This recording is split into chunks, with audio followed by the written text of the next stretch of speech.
Hello दोस्तों, आज हम संविधान का क्लास 4 पढ़ने वाले हैं और इसमें हम पढ़ने वाले हैं पिट्स इंडिया एक्ट 1783 वाला।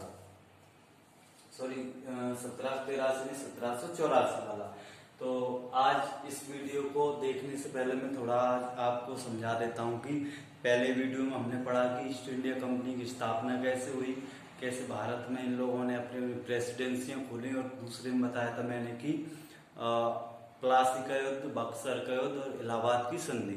और तीसरे में था कि जो एक्ट पारित किया गया था 1773 का, उस एक्ट में क्या क्या किया गया और 1773 के एक्ट की कमियां जो थी उसको दूर करने के लिए 1700 कितना एक और एक्ट पारित किया गया था 1781 का।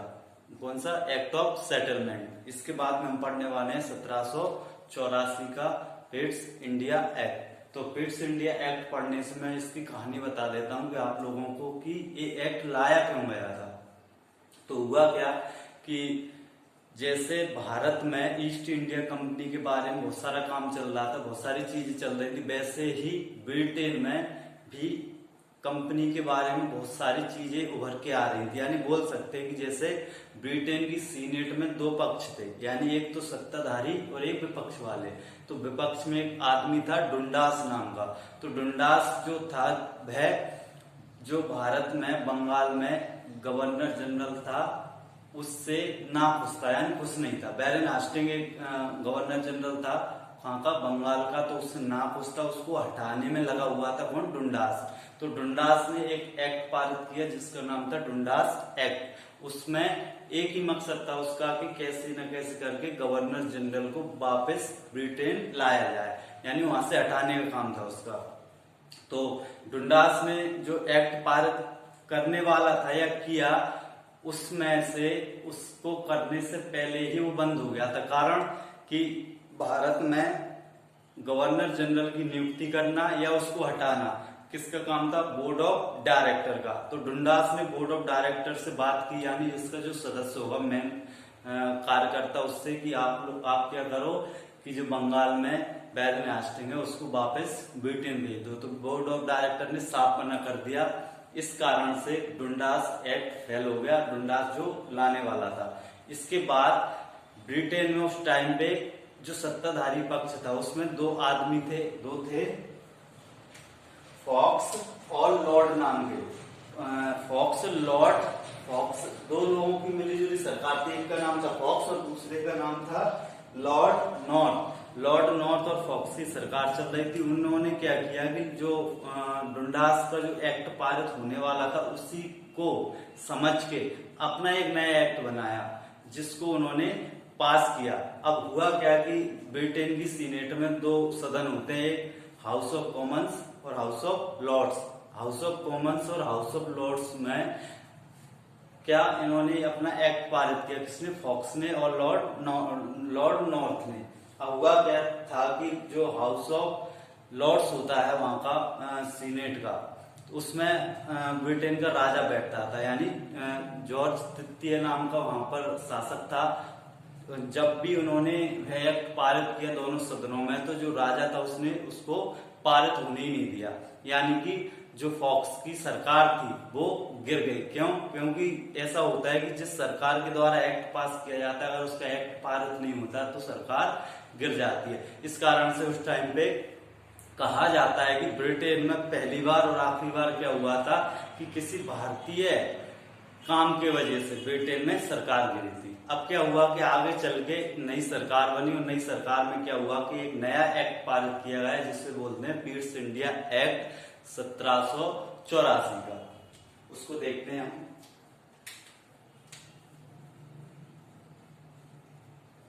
पिट्स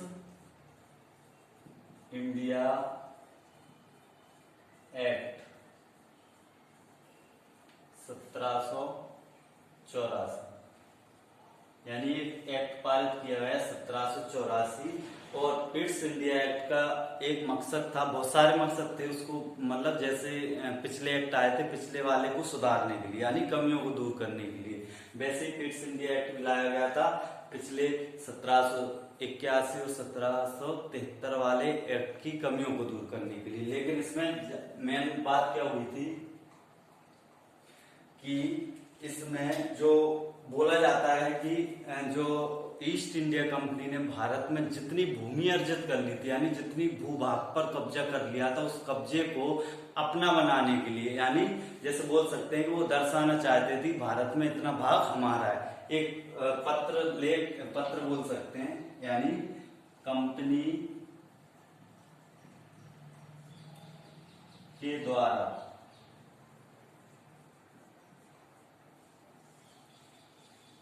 कंपनी के द्वारा जो भूमि अधिग्रहण की गई थी, भूमि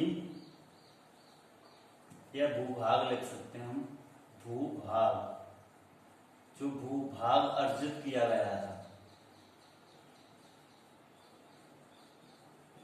जो भूभाग अर्जित किया गया था उसको ब्रिटेन की क्राउन यानी रानी, वहां की ब्रिटेन की क्राउन के अधीन लेने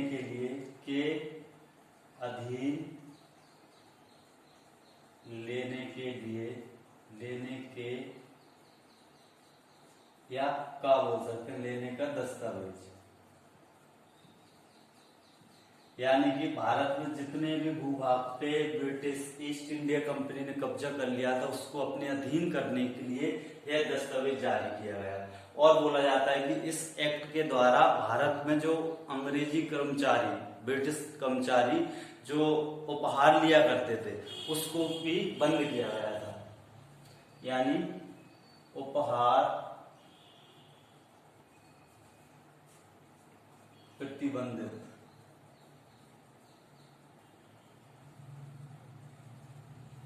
यानी कि होता क्या था कि पहले स्टार्टिंग में जो ईस्ट इंडिया कंपनी के अधिकारी थे वो घूस लिया करते थे, तो इससे पहले वाले एक्टों में घूस लेना बंद किया गया, यानी बहुत सारी चीजें बंद की गई थी। तो उन्होंने क्या किया कि पैसे ना लेके वो उनमें उपहार के तौर पे चीजें लेने लगे थे। तो इस एक्ट के माध्यम से उपहार भी प्रतिबंधित कर दिया गया। एक मिनट,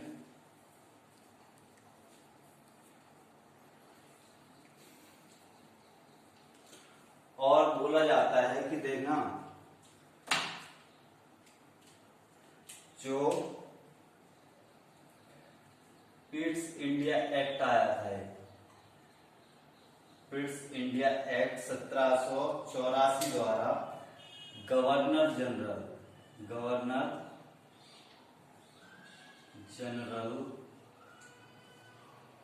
यानी जो गवर्नर जनरल होता था, उसके बारे में यह तय किया गया कि जब गवर्नर जनरल होगा वो किसी भूभाग पे अगर कब्जा करता है, किसी देश के साथ संधि करता है, किसी राजा के साथ संधि करता है, तो उसको बोर्ड ऑफ डायरेक्टर से परमिशन लेना पड़ेगी। यानी पूरा अधिकार इसका ये जो था वो हटा दिया गया। यानी कि जो संधि हुई, युद्ध हुआ, यानी बिना बोर्ड ऑफ डायरेक्टर की परमिशन के गवर्नर जनरल कुछ भी नहीं कर सकता। ये काम किया जाता था किसकी परमिशन से? बोर्ड ऑफ डायरेक्टर की।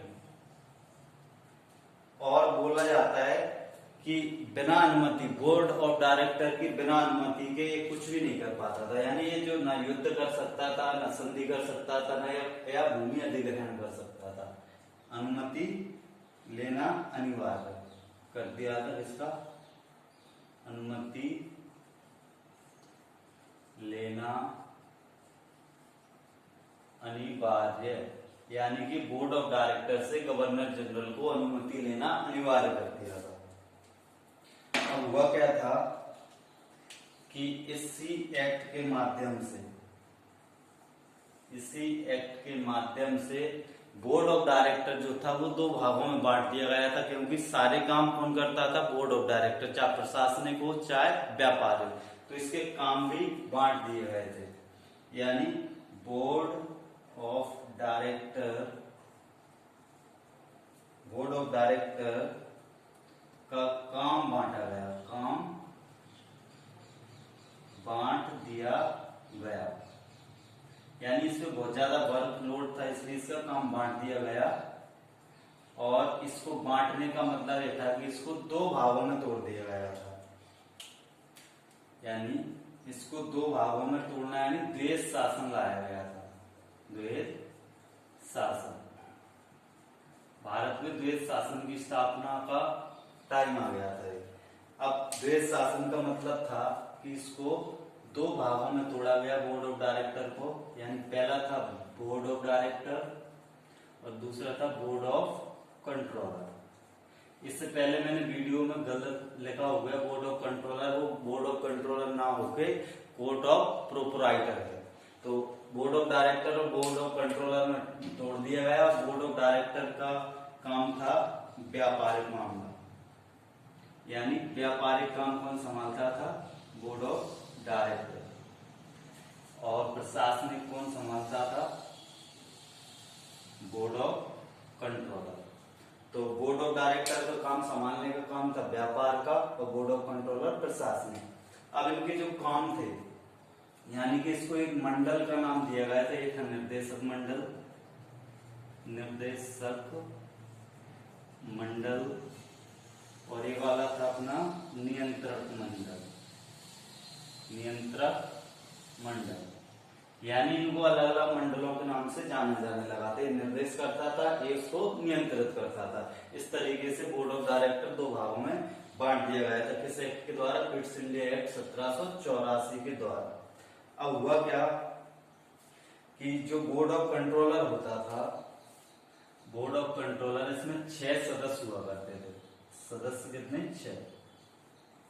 6 सदस्यीय मंडल या कमीशन हुआ करता था। इसमें जो 6 सदस्य होते थे, 6 सदस्य में पहला था वित्त मंत्री,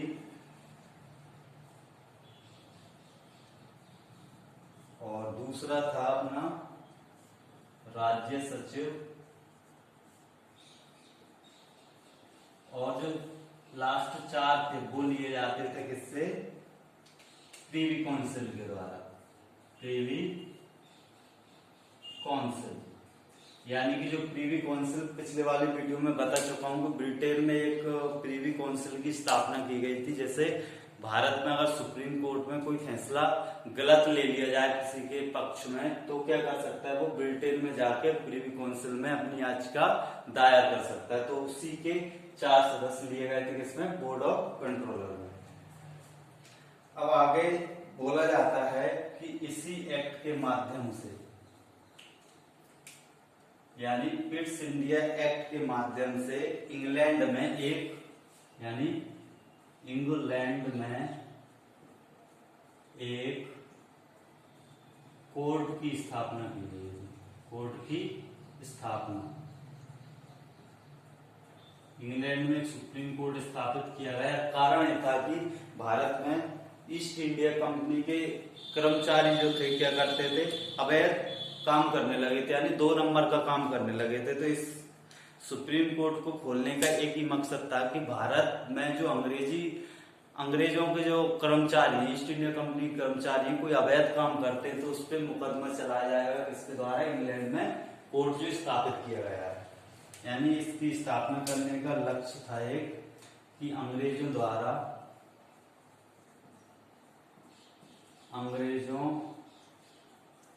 द्वारा अगर कोई अवैध काम किया जाता है, काम अवैध किया जाता है, यानी गलत काम किया जाता है, तो इनके खिलाफ इस कोर्ट में क्या होगा?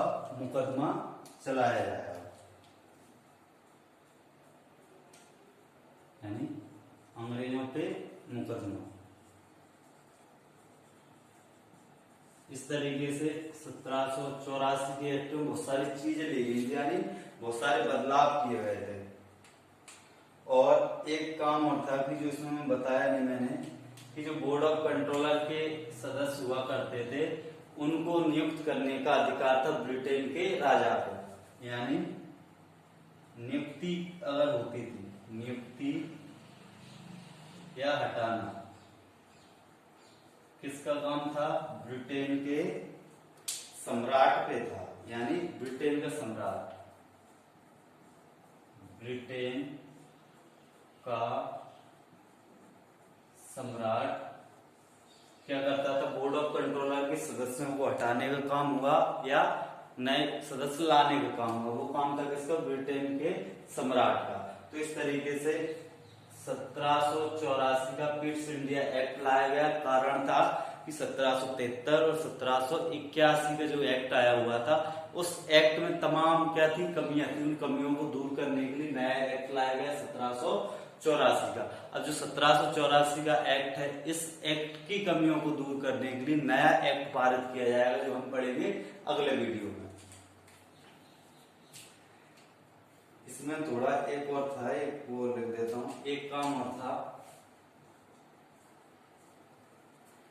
कि जो गवर्नर जनरल की जो परिषद थी, यानी जो 4 सदस्यीय परिषद बनाई गई थी 1773 के एक्ट द्वारा, उसमें 4 सदस्य होते थे। इस एक्ट के माध्यम से उन सदस्यों की संख्या घटाकर 3 कर दी गई। यानी गवर्नर की जो परिषद हुआ करती थी, गवर्नर की परिषद हुआ करती थी, उसके सदस्यों की संख्या